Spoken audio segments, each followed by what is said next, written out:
We were talking about this seminal piece you did called Days of Wine and Roses and working with director John Frankenheimer. What is your most important or most significant memory of that project? Well, the real truth is that I had just fallen madly in love with my director. So it's all, and he was in love with me. It was a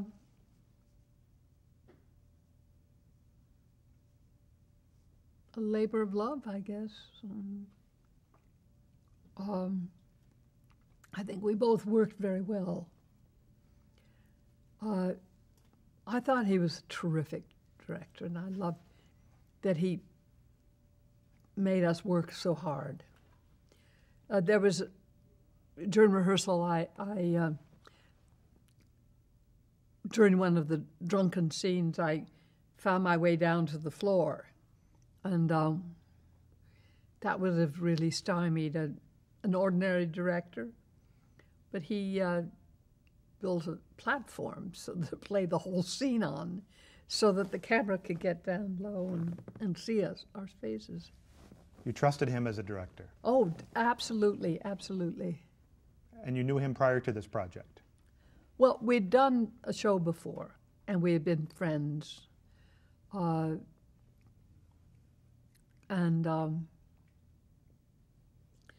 Gosh, I just don't know how much I should go into this personal thing. Well, you had a good relationship with him, Yeah. as both an actor and a person. Yes.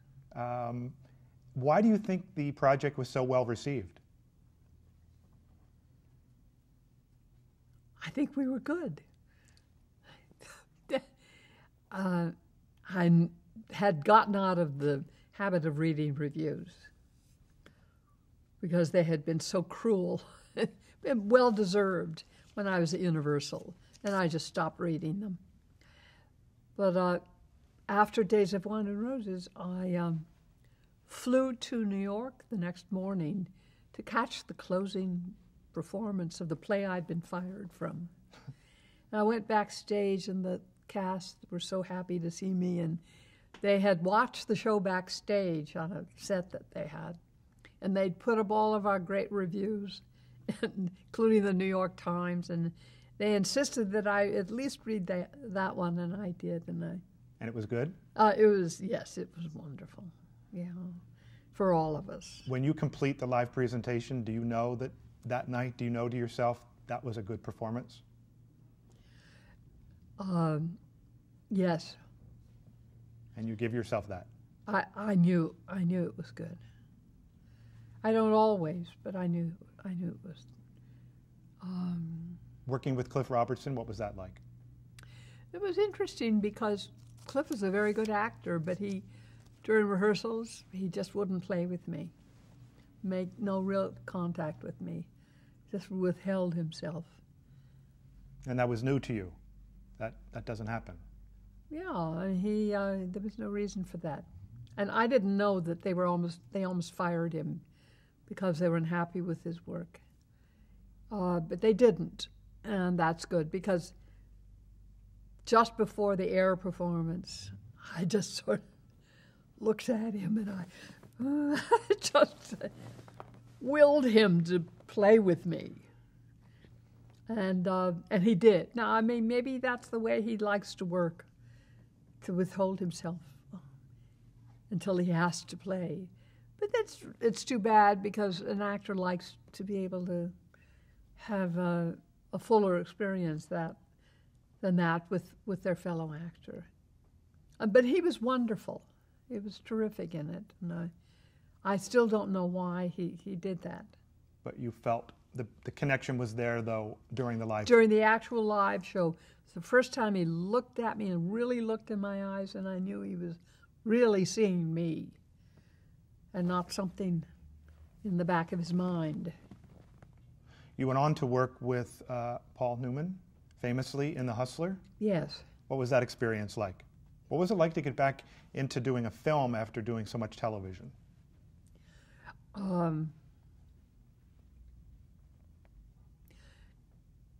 was slow. Oh, there was so much time to do everything, to think about things and to plan all the superficial things. For your character? For the movie for itself, the movie itself, in general, yes. What was your character? I saw the movie recently, just a few nights ago, and it was the first time I'd really seen it. I saw the movie after we'd done it all those years ago, and I was terribly disappointed because I'd been so impressed with the script.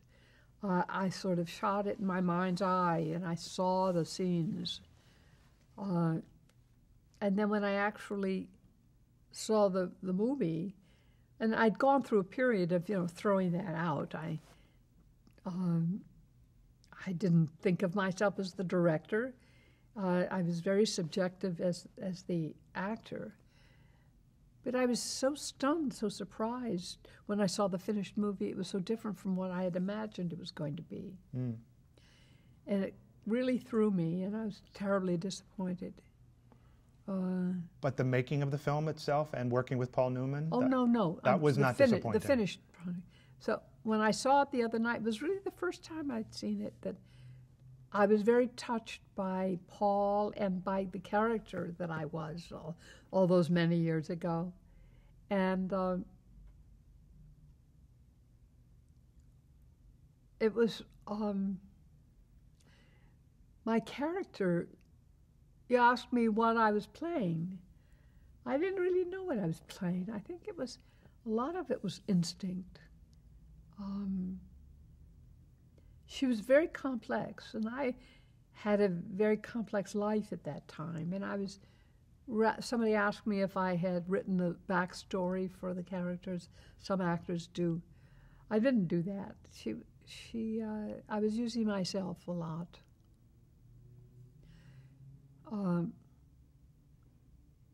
She was very complicated, and she was shy, and she was brazen, and she was so many different things. Was Paul Newman a co-star that was a fun experience? Yes, we had known each other briefly from working in another movie, Until They Sail, where we had a scene together, but we were never closer than 10 feet from each other. And I didn't have any direct dialogue with him. And I really didn't get to know him until The Hustler. It was extraordinary getting over those few weeks of getting used to seeing that face in front of me. It was so beautiful and quite distracting for a few weeks. And then I began to adjust and see him as a person and as the character. And you ended up with your first Oscar nomination. Yes. For The Hustler? Yes. Which was a wonderful experience, or no? I really didn't care. I didn't care. I just thought I just didn't believe in awards for performances or judging performances. This is better than that. Did you go to the ceremony? I did not go. I stayed in New York and had dinner with my mother-in-law, my husband, sitting at a little coffee table in front of the TV set. It was... Yes, we're talking about The Hustler? Yes. And I stayed in New York having dinner with my mother-in-law and my husband, sitting at a little coffee table in front of the set. And I do remember being so grateful that I wasn't there at the ceremony. And then when they announced my name as a nominee, I remember feeling my face get very hot. And I knew it was getting red, just like it used to in school when my name was said out loud in front of the class. Oh, God, I was so glad I wasn't there. Did you give any thought whatsoever to the possibility of winning? I didn't think I would. I just didn't think it would happen. And Sylvia Loren was nominated in Two Women with an extraordinary performance and movie. There was just no way that I would win. I really didn't care. I just didn't want any part of it, except I couldn't resist watching the ceremony. So, now, after The Hustler, you stopped acting for a bit. You did some smaller parts, but you were a bit disillusioned after The Hustler. no, I didn't do a movie for 15 years. I did a few plays. And did you miss it, making movies? No, I didn't.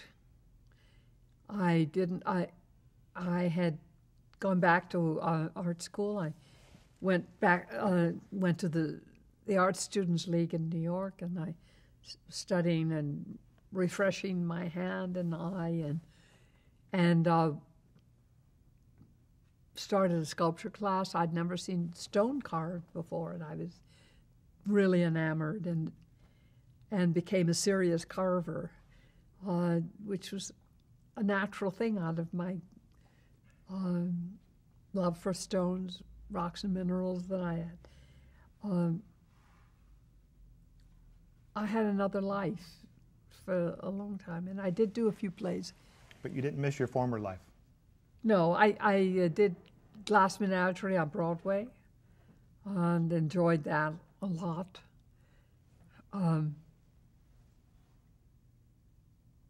But I didn't make any movies for 15 years.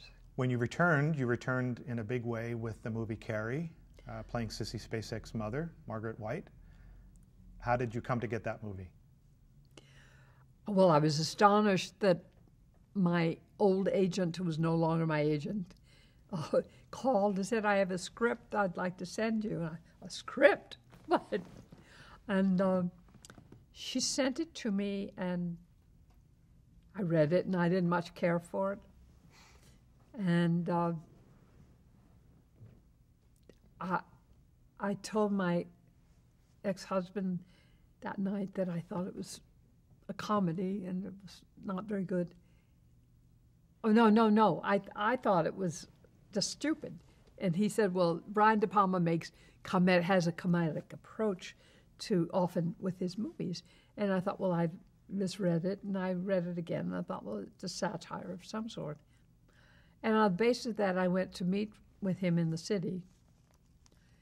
Brian was very talkative, and I thought, that's wonderful, saved me. And it was almost as if he were auditioning for me, told me a lot about himself, and I really thought, having been out of the business for so many years, and being a young man, he wouldn't know who I was. But he didn't ask a question. He just explained who he was, and he was totally charming. And I liked him a lot. And took the train back to Woodstock, where I was living. And by the time I got home, my agent called and said,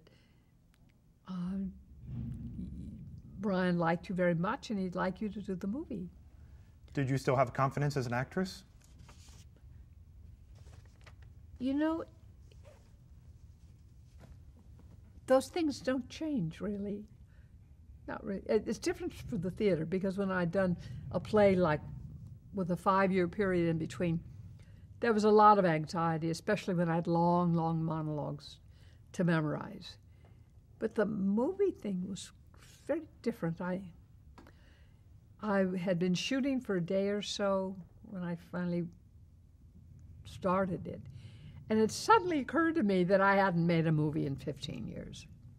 And nothing seemed any different. It all seemed pretty much the same. What was it like to work with Sissy Spacek? Oh, it was lovely. And she was so good in that. And, I hated being so mean to her. She's a sweet lady. Were those scenes difficult to perform? No, it was great fun. I had an opportunity to play act like children do, and I could be the mean lady. And I laughed a lot in between takes. Which I guess was probably necessary. Well, yes. I mean, I thought I was hilarious. You thought the part of Margaret White was hilarious? Yes. Were you surprised that so many people took it so seriously and that you ended up with an Oscar nomination? You both ended up with Oscar nominations? I was really stunned. Yes. Because you didn't think it was that big of a performance, or you didn't think the film was would be accepted? Well, here I was a housewife and mother living in the woods of Woodstock, and I'm suddenly invited to come to Hollywood and have this romp, this vacation that I was being paid for. And then to get an Oscar nomination, it was just fabulous fun. Did you go to that ceremony? I did go. Are you happy you did? I did go. I even thought I had a chance to win. I'll say that. But I didn't. And you were disappointed? A little bit, yeah. How long does that last? For the evening. No, I would say about a half hour. You ended up going from Carrie, you made one other feature. You made Tim in Australia. Yes. With Mel Gibson. And that was his first film, was it not? Yes. And did you know that that would be the Mel Gibson that we would all come to know?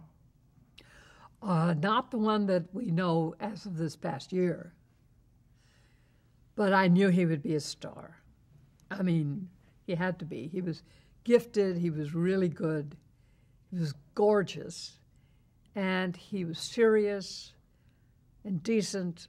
And I just knew he would become a big movie star, if not a theater star. I mean, he was already working in the theater in Australia. When you came back to the U.S., you did a long string of television movies. A significant one being In the Matter of Karen Ann Quinlan. Were you familiar with the case of Karen Ann Quinlan when you did that performance? I think I was, yes. Was there a meeting of the real people with that, or was it controversial to take that film about the right to die? I don't think so. I'm trying to remember whether that was the first show I did directed by Glenn Jordan. I'm not sure. It was before Promise. Yes, right. And I did, I think, 4 shows with Glenn Jordan. This was 1977. Yeah, I think that was the first time we actually, but I had known him. That was a pretty heavy movie to do, though. Yes, yes. Was the responsibility about portraying these real people, was that a heavy responsibility for you? And I didn't really think of it that way. It's always a responsibility when somebody gives you a part to play. And you just do it as much as you can to make it as good as it can be. One of the movies you followed up with was The Bunker with Anthony Hopkins. What was that like? That I had, I relied on a lot of reading and research. About? About Magda Goebbels, the wife of that horrible man.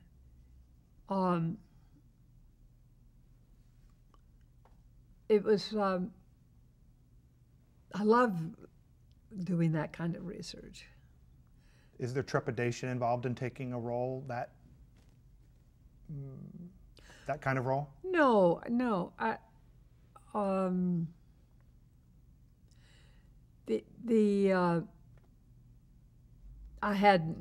It wasn't like it was the person was alive and I had to fulfill some image that people had of her. I had complete freedom in that respect. The idea of me as a Jewish woman playing somebody who loved Hitler was interesting. And there were times on the set when I was watching Tony Hopkins, who was playing Hitler so brilliantly, that I had to catch myself because I forgot I was supposed to be acting, and I was so turned off by the Hitler who my character was supposed to admire and love. That it was fortunate that I didn't have dialogue with him, because I think I would have been out of the scene. You would have just not known how to complete it. Yeah. It's a very heavy role. Oh. He received an Emmy nomination. He won the Emmy, and you received a nomination. Yes. Well, and that was expected, or no? Did you come to? No, I never think about that. I don't think most actors do. I mean, I think maybe in the most recent years, producers will sort of entice people to do their movies and say, oh, you're going to get a nomination for this, that. But nobody ever talked about things like that when I was working most of the time. That wasn't the incentive. No, it was almost like a bad luck to talk about something like that.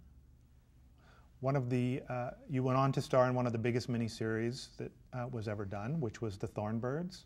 Was that a good experience? What was that like? Well, it was wonderful. We went to Kauai. I mean, what could be bad about that? Had a great time. Took my daughter with me. And who was your character? What was her name? I don't know her name. But I remember I had to wear a leg brace. And she was an interesting character. She was fun. What made her fun? She was kind of salty and direct and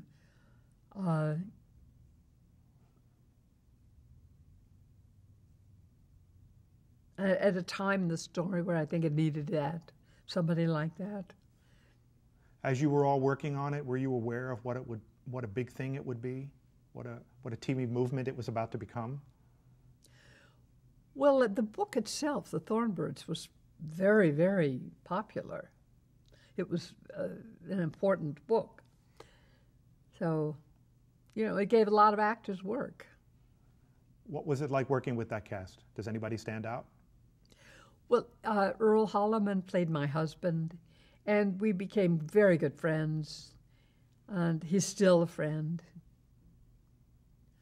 And he was very kind to my daughter and drove us around the island a lot. How long were you all on location in Hawaii? God, weeks. This was a David Wolper production. What was it like to work with him? He was very nice, very intelligent, and cared a lot about his crew and his cast. And when it aired, what was it like to be part of such a big movie that everybody was watching? Or were you not aware of it? I wasn't aware of that. No. It had a big imprint on people when it aired. You went on to make Promise, again directed by Glenn Jordan. You worked with who in that film? James Garner and James Woods. And I'd worked in a play with James Woods, John Guare play. Many years before, it was when I was sort of retired, but occasionally would come to do a play, and I was asked to go to Nantucket for a whole summer and do a workshop of the new John Guare play. Marco Polo sings a solo. And I had several long scenes with James Woods in that. And it was extraordinary because John Guare was constantly rewriting. It was a workshop. And we were playing to a big audience every night. But sometimes he'd hand us pages of dialogue that we'd try to learn moments before going out on stage. And he did that with me. I had this long monologue of very explicit sexual monologue, and I went out there trying to be brave, and said the speech, and the audience gasped. I was just,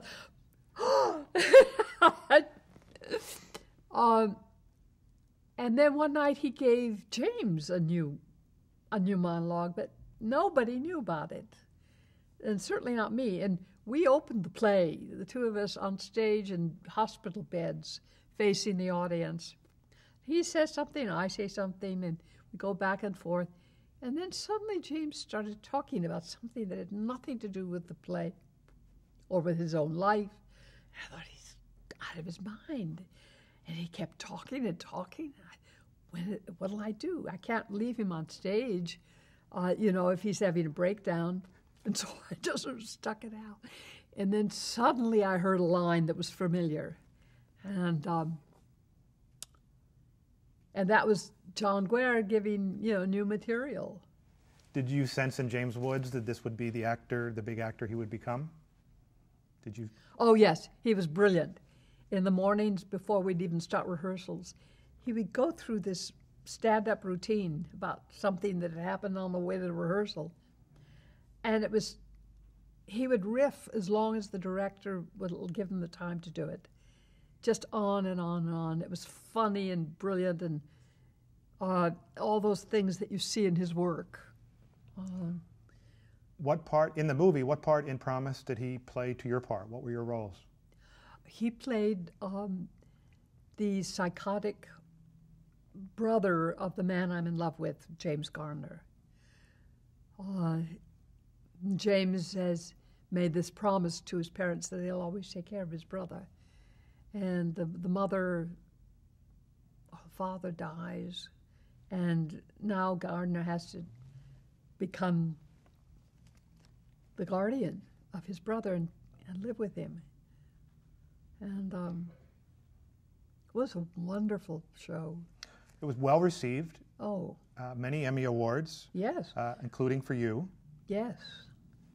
What do you think made the movie so special? The performances. Oh, and all the script, too.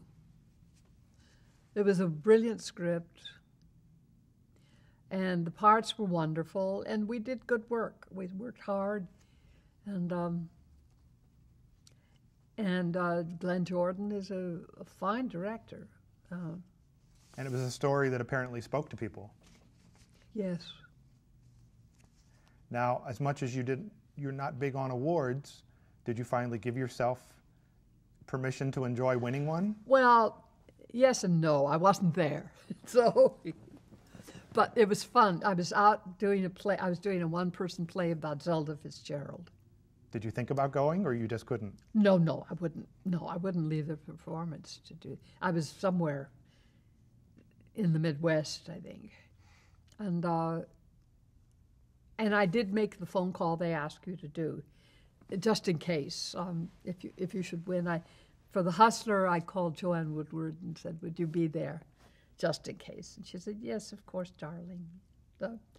So I called Jimmy Woods and asked him to be my person.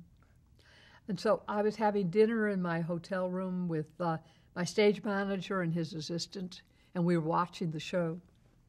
And they announced my name, and the stage manager, I was on the couch, and he flew and he landed on my body, just almost knocked me out. And the assistant, she flew on top of him, and I couldn't breathe. And then they got up, and we watched James Woods, who came in to speak on my behalf. And he was very excited. He was even a little bit nervous because he misspoke something. Do you remember what it was? It was something about when you're working with Piper, or when you're working for Piper, he meant to say with Piper. And he did correct himself. But it was funny. But he's an extraordinary talent. And James Garner was no slouch either. Oh, boy. Did you know him prior to this film? No. I couldn't believe I was going to really be working opposite him. And where do you keep your Emmy? My Emmy is in my den. with your other awards Yeah, and nominations. yeah. You went on to make one of the biggest, most acclaimed series in the early 1990s. You did Twin Peaks. Describe your character in Twin Peaks. Well, in the pilot, which was the only thing I thought I was going to be doing, I just wanted to work with David Lynch, never expecting they'd get picked up and go to series. My character's very tiny part. She runs a sawmill, and just like Scarlett. And I have one scene where I call somebody a bitch. And there was just a sense that, you know, she was an interesting character. And then they sort of fleshed her out later on as it went to series. I was married to Jack Nance, who was just a weird kind of guy. The character or the actor? The character. But he is too. What too? He was an eccentric. And my character's having an affair with Richard Beamer, who runs the hotel or owns the hotel, the big lodge in town. And I'm a conniving, smart woman who, at the end of the first season, I got it looks like I might be burning up in the sawmill with one of the other characters. And David Lynch called me at home and said that he wanted me to think about something that he wanted to do for the next season. He wanted my character to get into a disguise. Everyone in the town will think that I've died in the sawmill fire, and that I will actually sneak back into town disguised as a man and create havoc. Excuse me. He's having you disguise yourself as a man. And he said, you know, what kind of man is going to be up to you? You can be a Mexican or a Frenchman or whatever you think would be good. And think about it and let me know. So I was just beside myself with the power of being able to pick my part like that. And I decided that I would be a Japanese businessman because I thought it would be less predictable. And I didn't think I'd do a very good French or Mexican accent without giving myself away.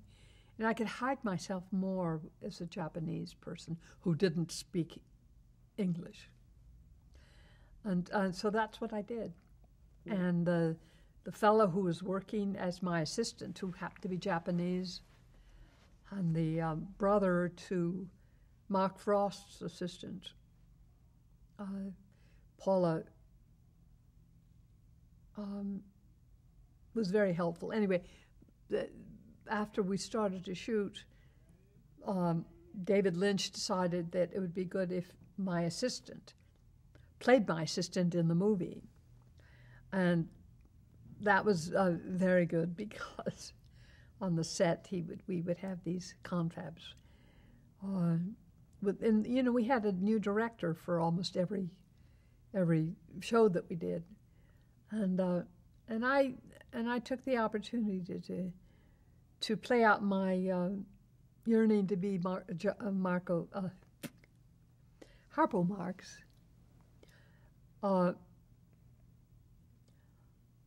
And I'd make a lot of trouble, pretend I didn't understand and talking fake Japanese to my assistant, who spoke real Japanese to me. On camera or on the set? On the set, yeah. Now, everybody on set and all the viewers and everybody in Piper Laurie's life thinks that the character died in the fire. Right. So And You're telling nobody that you are the Japanese character. Yes, it was terribly important to David that we not tell anyone, the crew, cast, my family, no one, that it was me, and that we would take my name off the credits. And so do people ask where you're going when you're going to work? oh, my sister was so upset she started having asthma attacks again. So I had to explain. I had to take her into my confidence. What did you think of his original idea to have you play somebody in the first place, somebody different in the first place? Oh, I thought it was great. I mean, who has the courage to do that? You know, it takes a lot to do that. And to ask an actor to do that. You said you were familiar with David Lynch. You said you had always wanted to work with him. What projects Yes, were you familiar with? Well, I'd seen all of his movies, including Eraserhead and Blue Velvet. I just thought it would be interesting to work with him. And at what point in the Japanese character season did people figure it out? They were very discreet. The cast was very discreet in front of me. They were very respectful at first. It would never come very close to me. They were told to be respectful to this actor who had come over from Japan specifically for the show, who had only worked with Kurosawa. And so they were very standoffish. And then after a week or so, they'd come a little closer and take looks at me, and of course they could see that there was very heavy makeup on me. It took 4 hours to do that. They never confronted me or told me what they were thinking. I heard later on that Peggy Lipton thought that I was Isabella Rossellini.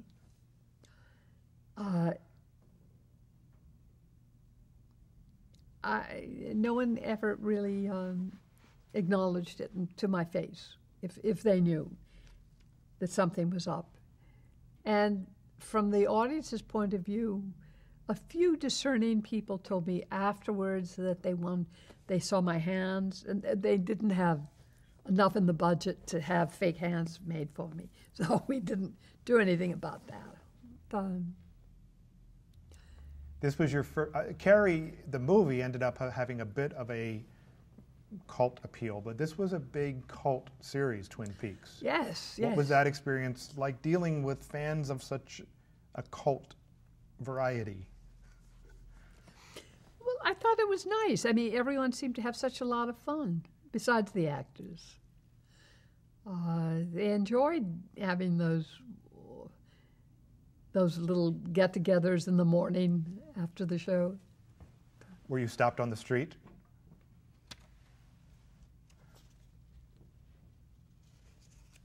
No, no. That used to happen when you did live television, live dramas. People the next day, the whole country had seen you the night before. It's hard for people to imagine how really focused people were on those live shows. And people would come up to you, well, last night you were, but no, with the Twin Peaks, no. There was a famous Donahue episode where the cast was on Donahue and the audience was rabid fans of Twin Peaks, and yes, you could just feel the energy in the room on the panel and in the audience from people wanting to talk and being part of this world. That was a whole different kind of experience for you, I would imagine. I wasn't aware of it. I remember we were all loaded into a plane not far from where we are right now, and flown to New York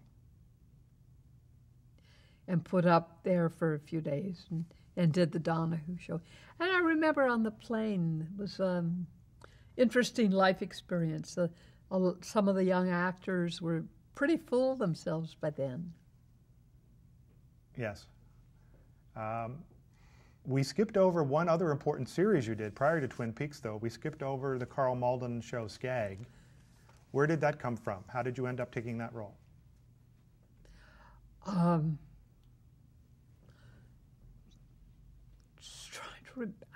received a script, and the renowned Abby Mann had written it.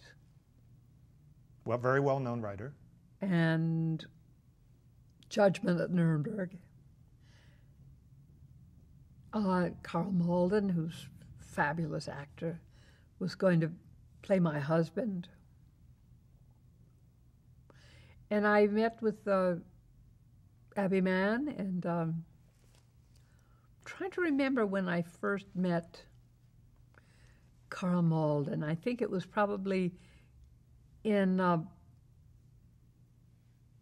the office, the day after that, I do remember the day after I was shopping at my neighborhood market, and I had come from swimming or something, and my hair was wild and curly, and suddenly I saw Carl Malden pushing a basket with his wife.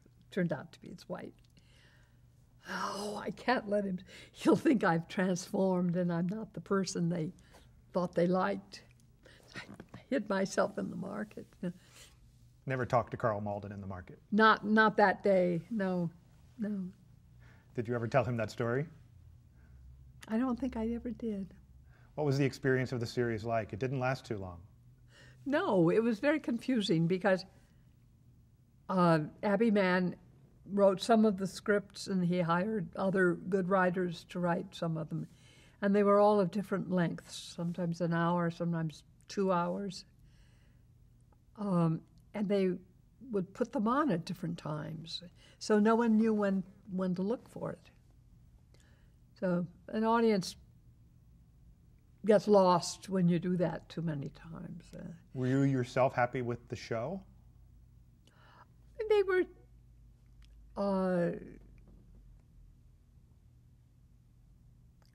I think they didn't know what to do with my character.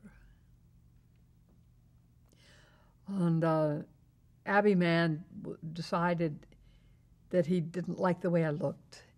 And, he had met with me a number of times before we started to shoot. And he decided I looked too young, that my hair looked too nice and clean. And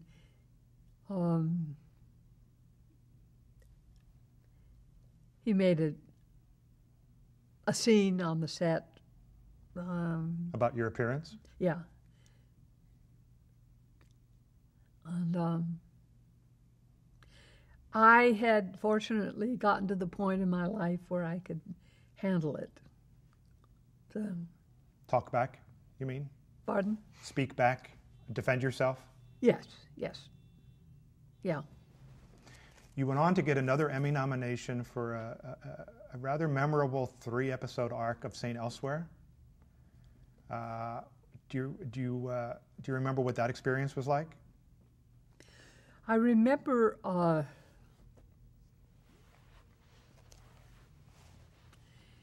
we have to take this. I've gone blank on my leading man. Extraordinary. I think it was Alan Arkin. Alan Arkin. I had known Alan through the years from New York, and so this was wonderful to work with him. We were husband and wife, and I played a woman who had had a stroke, and Alan was remarkable, just fantastic, and you never knew how he was going to say anything or what he was going to say. And most often it was better than what had been written. Since I was a lady with a stroke, it didn't affect me very much.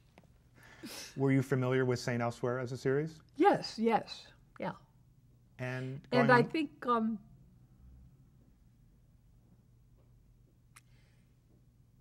you've caught me off guard here. The director was Gwyneth Paltrow's dad. Bruce Paltrow. Bruce Paltrow, yes. And it was a good experience because that was a rather acclaimed series with a lot of very talented writers and actors. Yes, it was. It was a fun job to do? Well, I was laying down all the time. So an easier job to do. And there was a scary scene when a car crashes through the glass door, front entrance to the hospital. Your husband, Alan Arkin, is driving the car. Yes. To bring you to the ER. Yes. We were both in the car for that scene? Well, the actual crash, no. But theoretically, yes. Yeah. You worked with a lot of big TV stars. You guest starred on Murder, She Wrote and on Matlock. What were those experiences like? Had you known Andy Griffith or Angela Lansbury prior? I did not know Angela Lansbury, and I was just overcome with shyness. Your jaw hit your chest again? Oh, well, you know, I learned how not to drop my head, but I couldn't, you know, she would sit at a table in between shots, and I just couldn't have a conversation with her. I think she must have thought I was cold or didn't like her or something. That wasn't the case? No, I was so admiring. And Andy Griffith? Well, he was fun. He was sensitive guy. In what way? In every way. You know, nothing that bothered me. It was just there. He's a big personality. Yeah. At that point. You had a memorable Emmy-nominated turn on Frasier, playing Christine Baranski's mother. A funny show. Yes. It brings back funny memories for you? Yes, there's always something new, a hurdle, since I'd never done a sitcom before. Even though they wanted me to do it, and I didn't audition or anything, they were all very nervous about me. I don't know why. The crew or the producers. Actors? And there were so many. I mean, just so many people, and they all had something to say. And they all were very nervous if I didn't play fully for every rehearsal. Does that affect your work? Well, it was, they gave me a workout, you know. Since I'd never done a sitcom before, I thought, well, you know, they're not going to leave me alone unless I just play it out fully for everything. So that's what I did. And the character was pretty broad to begin with. Yeah. Do you think do you like watching it? I mean, it's a fun experience. Yes, I did. I loved watching it. Yeah, I thought I think they were all nervous. You know, everybody is always scared. Of Piper Laurie? For themselves. Oh, I see. There's so much fear and lack of confidence. People don't like responsibility. In terms of the work, the artistic part of the work. Do you think that's specific to today, to these days? I don't know. I don't work all that much in television. So I just sensed that it was people's insecurity, you know. Interesting. I don't know why they hired me. But I think they, I don't know, maybe they were used to working with people with more superficial technique and expected the performance to be big and loud from the very beginning. They got nervous when I didn't. No. You played Christine Baranski's mother. Yes. That was an interesting pairing. To pair you with her. What was it like to work with her? Oh, she was very serious. And her character was serious too, as I recall. Yes. She was wonderful. You played another big role in every sense in Will and Grace, another sitcom. And your leading man at that number point. 2. And that was Orson Bean? Yes. What was that experience like? Because that's a very broad show. It was less frightening and intimidating, and they didn't push at me. You know, I think they expected that I'd come through. I had confidence that I would.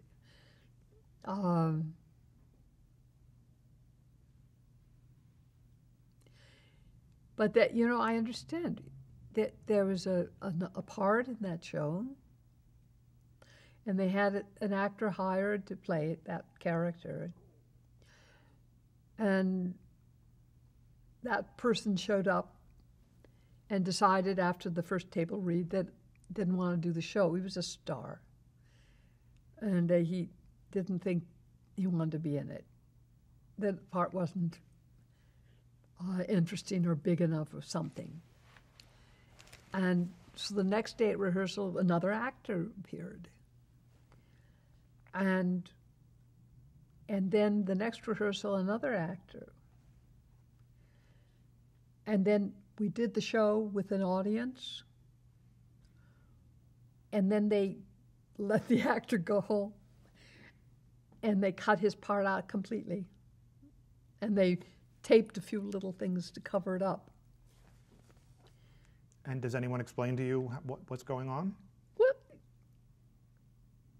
I think they just weren't confident enough of what they decided after the initial actor left, that it must have triggered some insecurities in all of them, and they just couldn't decide what to do.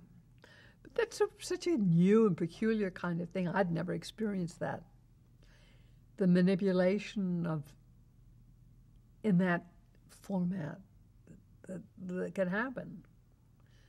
Does it make you reticent about taking another job? I guess, unless I were... Not really, no. Not that I've done it twice.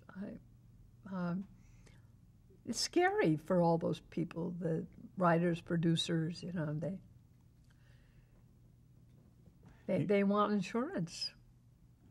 A lot of people remember you as George Clooney's mother, too, from ER. You did how many episodes of that? 2? 2. We would have done more, but the actor who's playing my husband in the story that had yet to be written had some issues and didn't want to continue. So, what were those 2 experiences like? Oh, I enjoyed it tremendously. I had trouble getting in the gate the first day of rehearsal.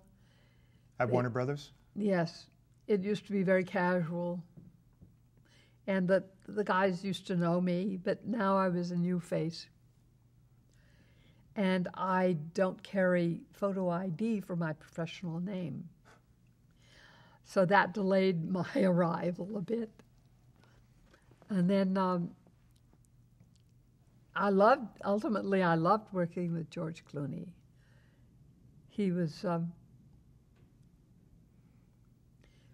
so handsome and seemed to be very cocky and sure of himself, which was off-putting to me, you know, until I got to know him.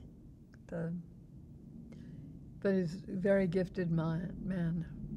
Did you see the director and writer that he became? Did you see that in playing his mother on set? No. But he was a good... But I mean, I didn't see enough to think that it couldn't be. You know, it was just not anything that That was a good set to be a part of? Those were good experiences? Yes. I would have liked to have continued. Do you get asked to do other TV roles, dramas? Not very often, no. Let's take a moment, if we can. We can talk about the craft of acting for television. How does it differ then with movies?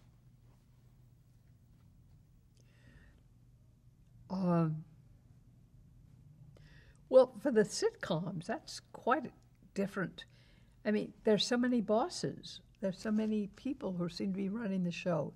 Giving you notes. What? Do they give you notes? Yeah. And And of course, television on film is pretty much like movies, except it's faster. Does it affect your technique or your craft? Do you approach it differently? I think unconsciously you do.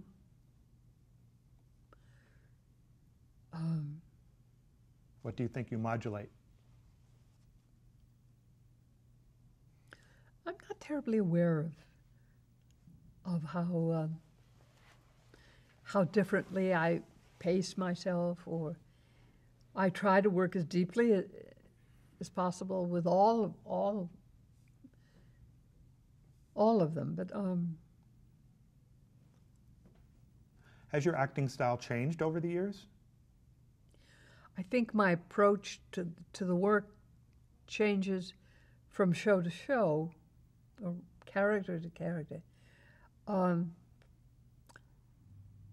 years ago, I used to learn my role in a different way. I would never really sit down to memorize. It would come when you're standing on your feet, blocking, and just in the active repetition. This is in the live television words. days? Yeah, to a certain extent, yes. That's how you used to do it, and that has changed. Yeah, or a play, or a movie. But then I did a one-person play. Charles Nelson Riley directed it. He was a wonderful comic, but a very serious man and director. And he asked me to learn the play. And it took me about 4 months to do it, with no interpretation, no thought behind it, just no motivation, no emotion. And not until we actually got to a rehearsal and I'd memorized the words and could recite them as a child does, by rote, with no intention or understanding. And then I found I was released in a way like it became like it is in real life. When you speak, you don't think about the words at all. And that was magical for me, and I try as often as possible to work that way if I have enough time to learn the words. And in television, there's less time, I would imagine. Well, I haven't really done a lot of television lately. So I think I've done more little movies. And it's probably about the same. We're going to break for tape, and then we're going to come back in just a second.